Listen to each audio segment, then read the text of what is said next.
Before we begin our program this week, we want to acknowledge the passing of Congressman Sylvester Turner. A native Houstonian, Turner spent more than 2 decades in the State House, served 2 terms as Houston's mayor, and was elected in November as the successor to the late Sheila Jackson Lee in the 18th Congressional District. He was a Houstonian through and through. Sylvester Turner was a giant of a man. He was a giant figure. He was a giant politician. He was a giant public official. When he walked in the room, you felt his presence.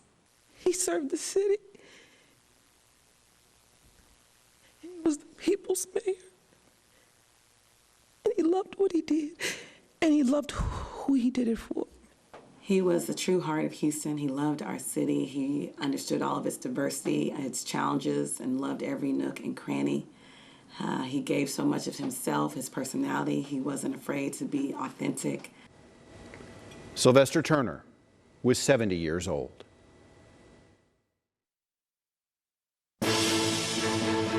This week in Texas, we report from Austin as the state legislature nears its bill filing deadline. We sit down one-on-one for an interview with the Speaker of the House, Dustin Burrows. The House is at work.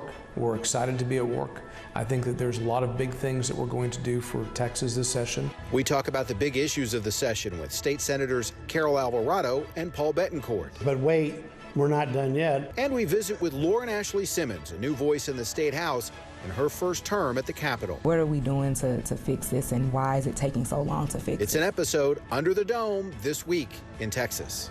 Hello again and welcome to This Week in Texas. I'm Tom Abrams reporting this week from Austin, inside the state capitol. We begin this episode with a conversation with the new Speaker of the House, Dustin Burrows. We talk about his priorities for the session and the challenge of leading the House.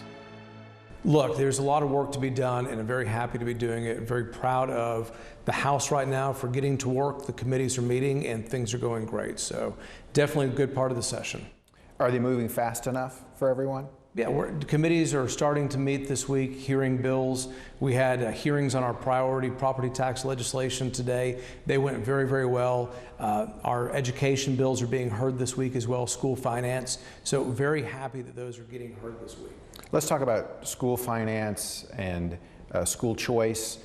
When do you see those reaching the floor, and what sort of debate do you think there'll be? So they'll reach the floor once we've had a full committee hearing. Once we've had an opportunity for the public to come, experts to come, and everybody's voice to be heard, for the members to actually talk about what makes sense. We want to make sure that when we do these, that we get it right. And so I'm very excited about that. I think that this week will be school finance, next week will be school choice, and then it's up to the committee members to decide when the bills are right to move them through the process. Do you see school finance being discussed and voted on first, sort of as a carrot before the stick of school choice for those who might not necessarily support it? You know, it's too early to say which way they'll go. I will tell you, though, I think there's broad support for school finance in the Texas House. I think it's very important. I think that we hear from, our educators, our principals, our superintendents, our parents, and there's a lot of room that we can do on a big school finance bill, and I'm very excited about House Bill 2. All right, and as far as school choice goes, do you see there being broad support for that? I do. I think there's going to be broad support for it. I think it's very clear that people are looking for more educational opportunities, and I believe, as I said before, the votes are there for it to pass. All right, let's talk about water. That's another big issue. The governor made it a priority. What sort of legislation do you see moving through that might better strengthen the state's water infrastructure and growth? So we've got to plan. In Texas, we're so proud that people are moving here, on a daily and weekly basis. You want to watch the U-Hauls go the other way, we run out of water.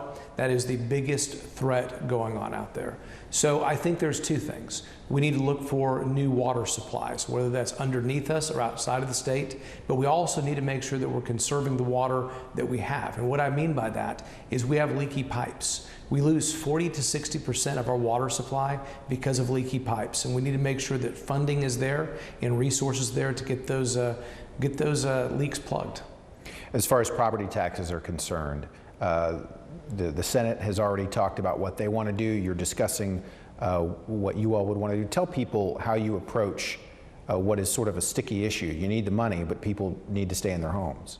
So there's no doubt the House has a broad approach. We've also coupled it with a business personal property tax exemption. So basically every small business will get property tax relief along with everybody else. And I'm excited about that. And the reason being is Texas' economy is hot. And I believe that small business is the economic juggernaut, the driving force behind it. And with a property tax exemption for small businesses, we're going to see that money returned for investment into working capital, into expansion, into higher wages, into hiring new employees. And I think it's a very targeted and good approach. That's House Bill 9. It was actually heard today in the Texas House, and very excited about it. In the Senate, they've proposed increasing the homestead exemption to $140,000. Is that something you see the House agreeing with, or do you have your own idea of what that looks like? The House has always preferred a compression, which is a broader based approach, but those conversations are still happening between us and the Senate. We're sitting down here in March.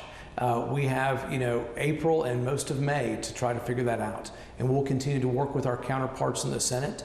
We have supported homestead in past sessions, and we'll continue working with them to try to find agreement. We're sitting down with Texas 2036. I know you're familiar with them, and one of their issues is housing affordability. Among the bills that may exist, where does housing affordability in the state of Texas, whether it relates to property taxes or just the price of homes in general, fit into your legislative agenda? It's very important. There's been multiple bills filed by different varieties of members. Speeding up permitting process, making sure that there's fewer land use restrictions, trying to do more investment, into affordable housing for our working class that are getting priced out of several markets. We are identifying those bills that we think ought to be prioritized, and the House will prioritize several of those. How many bills do you have right now? Oh, last I checked, there was around 6,000 or 7,000 that were filed. It's a lot to get through. Yeah, there'll be several more. And so once the filing deadline hits, what can people expect from the House? We're going to continue to prioritize and hear bills. We're going to get through several of those thousands of bills. We'll take those up in committee, make sure they're fully vetted, make sure the public has an opportunity to comment on them.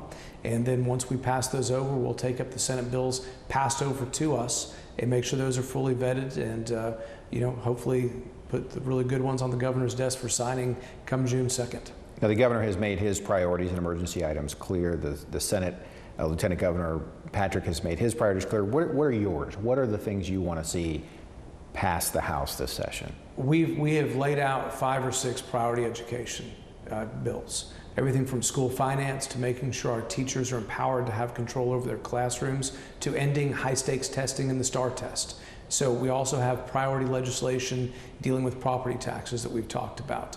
We have a host of others that are continuing to be filed, and I think that are very important for the future of Texas. Is there anything about the office that surprises you? Well, look, there's a lot of moving parts to it, and making sure that the members are fully engaged, making sure they have a full opportunity to represent their districts is very important, and making sure that the office of the Speaker and the House has good working relationships with both the Senate and the governor, because if we're not successful with them, our members' bills don't become law. And I think those are very important things, and things that I'm starting to really work on to make sure we're better equipped to do that. How much of the political work is the relationships versus getting the bills through? I think it's all relational at the end of the day. What else would you like to add? I think that covers most of it. The House is at work. We're excited to be at work. I think that there's a lot of big things that we're going to do for Texas this session. We're going to have a small business session. I think we're small businesses that we're talking about how do we keep the economic engine of Texas roaring. And I think there's a lot of things in that vein that we're going to be talking about. When we come back, we sit down with 2 Houston area state senators, 1 Democrat, 1 Republican. Welcome back to This Week in Texas. Now we sit down with a pair of Houston area legislators, State Senators Carol Alvarado and Paul Bettencourt. As we get closer to the bill filing deadline, we ask them about their priorities heading into this most critical time of the legislative session. Your thoughts about the property tax bill that you're proposing this time and what it does for property owners? Well, the great news is for 5.7 million homeowners, it would save them $363 in perpetuity on a increased homestead exemption. The bill as filed will jack up the ISD homestead exemption by 40%, which gives you the $363 savings. But wait, we're not done yet. In the main budget bill, we're going to lower the property tax rate. So we're increasing the exemption, lowering the property tax rates, and that adds up to be a total savings of $496 per home. So that's real money. The House seems to favor the compression model. Do you foresee what you all have passed here in the Senate being what the House ultimately agrees to? Well, I can't speak for them, but we've had a first good meeting between the governor and the speaker and my counterpart in the House. And I think everyone is looking for what's the best bang for the buck. And when you look at that, the homestead exemption clearly is, because it gives you the highest reduction for the average homeowner. So I would expect that we're going to have both elements anyway. We've got reduction in rates coming no matter what. I think the logic is overwhelming about increasing the homestead exemption. So I would hope that would pass just like it did 2 years ago. I think there'll be some business tax relief. So the good news is that we've got plenty of time to put all that together, because we still have 3 more months to go regardless on this legislative session. As it relates to property taxes, home affordability is certainly becoming an issue in a state where for a very long time it was not. How do you address that legislatively aside from property taxes? Well, first off, I want to recognize the obvious, that one of the reasons why the Senate held in past the homestead exemption increase, which at the time was 150% from 40,000 to 100, is because of home affordability. We took some startling testimony from the silver-haired legislators that said that the average 80% of the over 65s only have $36,000 to spend after taxes, but that drops to $30,000 in rural Texas. So that's a real problem of keeping seniors in their homes, much less getting first-time home buyers there and keeping them there. So that's why we're putting so much emphasis on homestead exemptions. Now, we're looking at several techniques on affordability. One would be to drive down the cost of land ownership in the major cities. Another would be to cut the red tape out of taking what are, unoccupied commercial buildings and cut the red tape so we can try to convert them to residential lofts or condos. So we're going to be looking at a series of solutions to help home affordability because you want people to have that American dream, which is home ownership. But right now there's a lot of obstacles in the way. We can do that with taxes. We can do it with affordability. We can do it with opportunity in urban areas especially to find more inventory so that people can pay less for a greater supply. One of my priorities came after the Beryl storm, and that's requiring nursing homes and assisted living centers to have backup generators, to have power for at least 96 hours post a natural disaster. So there are a lot of moving parts with that. There have been bills sponsored in the past but haven't been able to make it across the finish line. And I just don't want to go through another disaster and have our most vulnerable population just left in the dark, literally. So we're working really hard on that. And then also the same kind of arena is making it, stiffening the penalties for anyone who assaults linemen who are trying to put our power back, restore our power. We saw that a lot of the linemen, most of them that had traveled in from other states, that didn't have to be here, who were assaulted, verbally, physically attacked, and we want to put them in the same category as first responders if they are assaulted in the line of duty. So those are some of the things I'm working on, along with trying to help the city of Houston with some of their dire financial and infrastructure needs. A lot of that falls under water and getting money for our wastewater plants. So those are a handful of things that are on our priority list. You mentioned infrastructure, and today the governor released his economic strategic plan for the next 5 years, and part of that is infrastructure. How critical do you think that is when you talk about water and the grid in this session? It's very critical. I mean, I wish our priorities would be on those core things, those basic things that accommodate all the growth, people moving into Texas daily, our roads, our water needs, our economy, to make sure that we have a workforce that's trained. And we do have some bills that address workforce needs, but also education, to make sure that we are putting in as much as we can to fund our public education system and raise that basic allotment. We've passed the teacher pay raise, which gives, it's a range depending on years of experience, anywhere from $2,500 up to over $5,000. And so we need that. We are lagging behind in that area. How concerned are you about trade in light of the new tariffs and how that impacts Texas specifically? We haven't zeroed in on it. I think some people here, probably for partisan reasons, are kind of tiptoeing around it.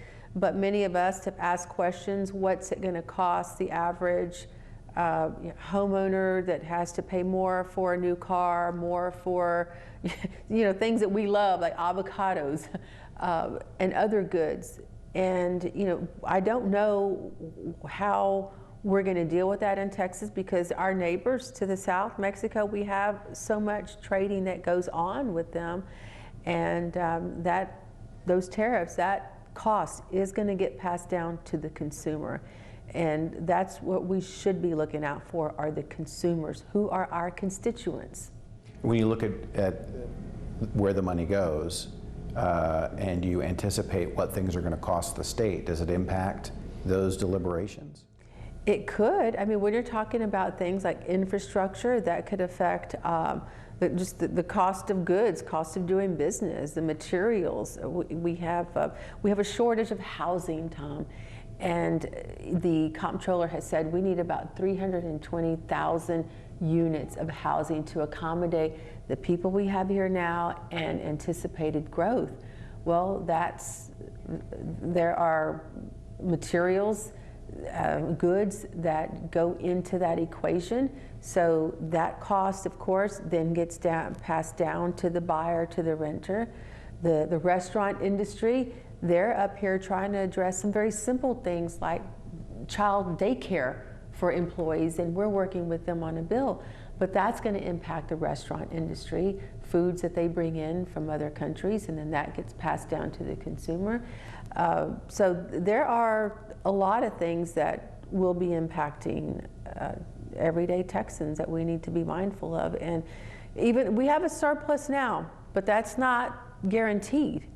And it may be, if we have a surplus the next biennium, it may be less.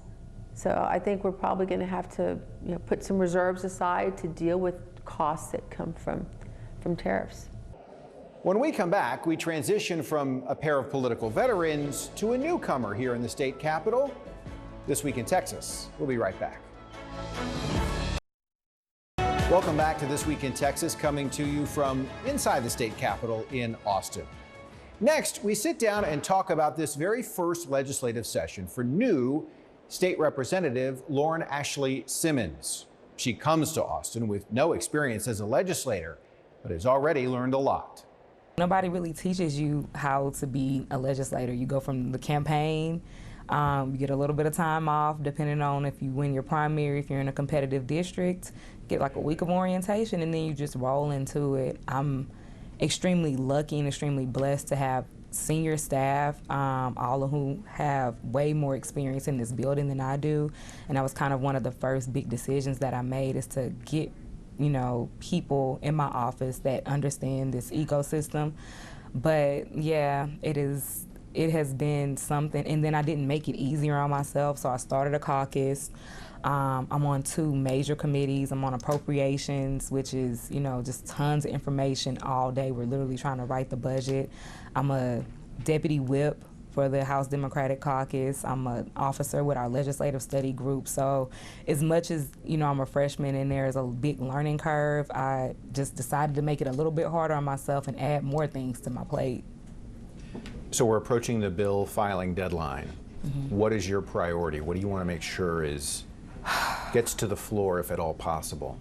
My sickle cell registry bill, putting a lot of effort into that one. One, because we know it's a good bill. It made it to the governor's desk in the last session. It was originally Rep. Jarvis Johnson and Senator Miles's bill, and so we know it can get out of the House. It can clear the hurdles in the Senate, and it's a good bill. Some of the other things that I'm really focusing on, my very first bill that I filed was a collective bargaining bill to extend collective bargaining rights to all public employees. It's something that is extremely important to me. It's a defining characteristic of who I am as a union organizer. And also really thinking deeply about how we address healthcare issues. And I'm on a public health committee, but maternal mortality is a big concern for me, particularly because we see the disparity between outcomes for Black women versus, other demographics. And so really being keenly focused on, using the research we have, using the information that we have, but also using the resources that we have within this state to address, a major issue. And we just came out of a hearing where when you see it on the graph and it's like, what are we doing to fix this and why is it taking so long to fix it? So I would, encourage anybody to go look at my very, very long list of bills that we filed. I think we are up to 51 now. Some of those are more friendlier like resolutions, but a lot of them are just everyday kitchen table issues. We have a tenants' right package because, many people my age and younger, and even older rent in this state, and we want to make sure that the law doesn't make your life harder, and when it can help you, that it's doing so. One of the big issues, obviously, is school choice. There's been a bill for both funding and for choice. Your thoughts about where those bills head and whether or not you support either of them? So I think I've been probably pretty vocal, probably is how I even got into kind of some of the spotlight. It's just my thoughts around public education and the way that we're handling public education in this state. And so I'm absolutely against vouchers, ESA, or whatever terminology we're using to describe removing and taking public dollars and putting them into hands of people who don't necessarily need them to fund a system that we really don't really have any means of holding accountable. I think just based on the research that we've seen where this has been implemented in places like Arizona, for example, it's not fiscally conservative. So I always, am questioning my colleagues about how do you reconcile this with your beliefs, that we should be good stewards of the state's money and of tax dollars, but really kind of honing in on the fact about just how many people are going to be negatively impacted. And so I've been sent with charging orders from my district to say, absolutely no to this. But even on my own kind of personal, feelings about it, I think that we need to do a better job of just addressing the gaps in funding with public education in general. I have schools in my district, I have schools in Sunnyside, schools in South Union, schools on the Southwest side that are under-enrolled, under-resourced, that really need critical support. I don't know how we then divert resources that are so desperately needed in our system to another system. And on the other side of that, I think HB2 is maybe a good effort and could possibly be a step in the right direction, considering how poorly we have been funding education and how poorly we have treated teachers in the past, but it's not enough. And, I haven't had an opportunity to parse through, every single page of that bill, but just kind of the bird's eye view that I've been able to kind of sit down and give it that much attention. On its face, yeah, $9 billion sounds like a lot, but when you're talking about chronic underfunding, so much so that, you know, there was a time where the Supreme Court was like, hey, we're not going to say this is unconstitutional, but there could be a better job done of funding our schools and making sure that those resources and those dollars get into the classroom. I just have some real concerns about what that actually looks like in real time. Some final thoughts when we come back. That does it for this episode of This Week in Texas, coming to you from the state capitol in Austin. As always, you can watch all of our previous episodes wherever you stream ABC 13 on demand and at our website at abc13.com. For all of us here, I'm Tom Abrams. Have a good week and be kind to one another.